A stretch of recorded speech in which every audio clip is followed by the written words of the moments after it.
Seeing this more and more with people now. Yeah. So this is a director coming out and basically saying, why would any real filmmaker work for Marvel? And we're seeing this more and more. We had it from the actor, the lead in The Bear. He came out and was like, what can you do for me? And apparently a Marvel executive, he was like, why should I be in one of your movies? And a Marvel executive was like, fuck you. And he was like, see you then, bye. Like, I don't understand why his quote is, I don't understand the pinnacle of an actor's career is to be in a superhero movie. We're seeing this more and more and more from actors and directors, significantly more. And it's definitely the turning of the tide on superhero movies being, the thing that people want. That it is. No doubt about that. Yeah. So here we have it. Book of Eli and the Continental director Albert Hughes questions why any real filmmaker would work for Marvel. Beautifully put. Beautifully put. And he did well with the Continental. I quite like the Continental. I think he did pretty well with it, to be honest. Yeah. But Hughes was on Josh Horowitz on YouTube, where he detailed how he had actually begun the process of working with Marvel. Then he realized it was not for him. So he said, I've been in talks with the obvious studio about superhero movies a couple of times, but I always felt uncomfortable because I knew it was a system and they're very nice. And I went through a long process. In fact, I broke down. I still have this from a year and a half ago where I broke down all their movies, like put them in a spreadsheet and broke down the box office, the Rotten Tomatoes score, the VFX. I ranked the VFX. I had to do a deep dive on them. And I got halfway, not very close, halfway through the process. Then I go, nah, I would implode from kind of the controlled nature of that world and not being able to do what I want. And then he just goes, I don't understand. I wouldn't understand why a real filmmaker would want to be in that system. I would understand why up-and-comers would, which do a good job of like finding people at the right time. But I think I would implode. There was one character I was interested in. All the others I really weren't. There were two other opportunities that I just know it's a bad situation. You never want to be somewhere you're not truly wanted. You're not truly wanted for what you do. That's amazing. It's also very dangerous for Marvel that he's coming out and he's saying this on Hollywood's behalf. Because now he makes it safer for everyone else to come and say the same thing. Yeah. Well, he actually goes on to say some other stuff. So he went on to discuss his distinction between a filmmaker and a director. I think there's a thing that is rarely talked about in Hollywood, the difference between a director and a filmmaker. And it goes back to what you were saying, Andre. A filmmaker, it's all encompassing what their touches on that film.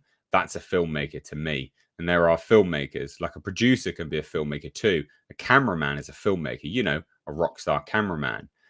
A director is the one who just comes and calls action and leaves and doesn't really check in on the edit every once in a while. You've seen a million of those. Exactly what Marvel does. They hire directors. Yeah, exactly. So if you're getting hired for you and what you do and what you bring, I've been in a situation more recently where I started getting poked and prodded and I'm like, oh, they didn't really want what I do. I was checking a box for them and this is not going to work out. As it didn't work out, I had to quit that job and I smelled it pretty early and I'm like, no, I'm not here for this. I love it. What a legend. What do we think? Yeah, he's calling them out. Massively. Like, oh, I know why they're talking to me because I, checked that box for them, not because of I'm a good filmmaker. This is what I do. I don't just come in and say action and then leave. Like I'm there through the whole process, from start to finish. I'm a filmmaker. I guess, Marvel just wants their diversity hires, which we have seen over the last few years for sure. And, just keep checking those boxes and giving us crap. I love it. I think it's so good that they just come out and said it all. Hopefully more people will come out since he just did. I'd love to see more people come out and This basically is the back danger him for up. Marvel, that more people will do just that. What do you think? Is anybody surprised though? I mean, that's the question here. Or is anybody surprised that this they have this so down to their factory filmmaking thing with their, you know, their committee of executives that ride herd over the top of everything that's done? And you know, why would that be a joyful process for anybody who's creative? It wouldn't be at all. So I'm not surprised because it's not the first time we've heard it, but it's funny because he worked very closely with Chad Stileski. I always mispronounce his name. Who is the John Wick guru, right? And come to find out that Stileski did work on one of the Captain America films early on as like a second unit director. So I haven't heard him. He hasn't gone back to work for him. So I wonder who he talked to get a perspective on maybe this isn't for you, because I mean, he obviously worked with Chad. So, you know, very interesting stuff. But man, yeah, and you know, I don't know, Andre. This could be catastrophic for Disney, Marvel going forward, right? I mean, yeah, because he says the quiet part out loud, and in saying that quiet part out loud, he makes it safe for others to do the same. Because I said before, why would you want to direct a Marvel film? And yeah, obviously there's reasons why. For instance, he said it himself: if you're a young and upcoming director, it's the greatest start of a career you're ever going to have. There was a time when, if you directed a Marvel movie, that was going to be the biggest hit you would ever direct.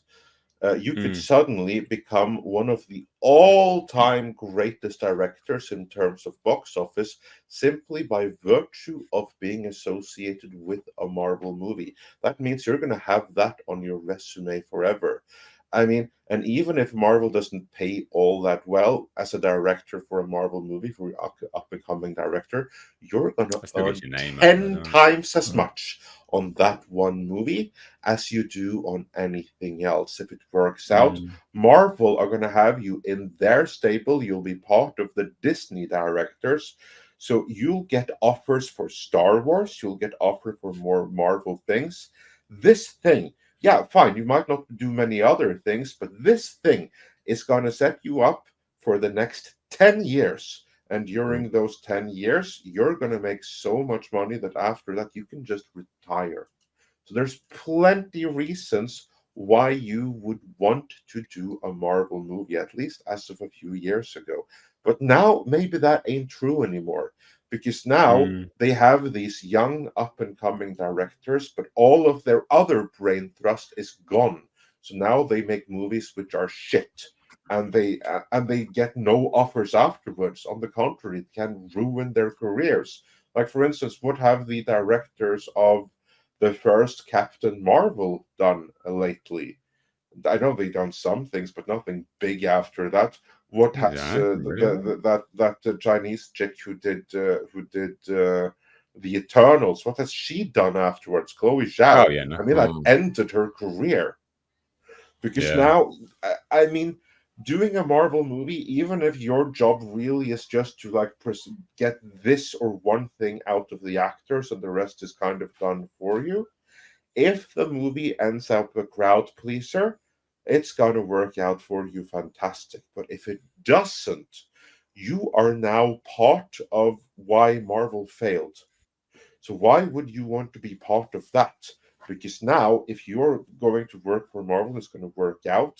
Now, when Marvel is no longer seen as unstoppable, when the sheen has worn off, at this point, if you're going to do a Marvel movie, you're going to have to do 10 times as good as you would have any other movie in order for your movie to be the one that sticks out and actually turns out to be good. But can you do that in an atmosphere where you don't have any creative freedom?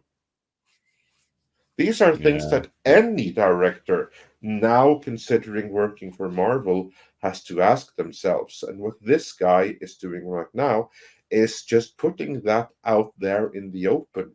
He's telling all the talent pool that Marvel could go to, he's telling them all, why would you want to work for Marvel at this point? Well, it's not just him either, it's actors. Like I said, that Bear actor, the lead actor of the Bear, he came out and just absolutely ripped them apart. It's the floodgates are open now for pretty much open criticism on Marvel. Yeah, and it's all happened since the release of the Marvels. That's true legacy of this movie, because that movie, it ended them. Just look at the conversation, look at the trades. I mean, their public perception is done for now. Yeah, yeah, they've just become a bit of a joke now. And the horrible thing is, if you come from like such a flawless track record, the moment that is broken, then you are done. I mean, just look at what was the name of that fighting chick? Not Gina Carano, the one that came after her. I've forgotten her name now. Even who went to the WWE? The one who was like Ronda Rousey. Yeah, Ronda Rousey. Ronda Rousey. I mean, she was invincible. She couldn't lose anything. And then she lost one fight. Yeah. And then her image was done, and she was done. Same as Conor McGregor. Yeah. Same as Conor McGregor. He's never been able to bounce back. So, anyway, let's shuffle on. We got ones. Do you have anything to add to that? Sorry, guys. Oh, I was just gonna say they'll just end up keep bringing up like what he said, up and coming people who check the box and are also activists.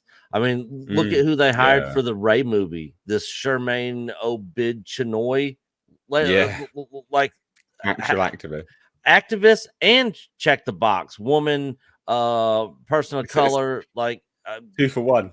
Yeah, 2 for 1 deal. Yeah, I mean they're checking all and kinds a feminist of probably. It's a 3 for 1. And you don't know, maybe she likes pussy.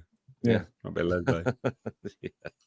Who knows? She's married with 2 kids, so. Oh, that's no excuse. I mean, repressed, mate. It's fine, isn't it? I mean, there's plenty of people that have decided to go on to become they-thems after having married with kids and everything. Yeah. Will Smith will probably do a they-them apology tour as well.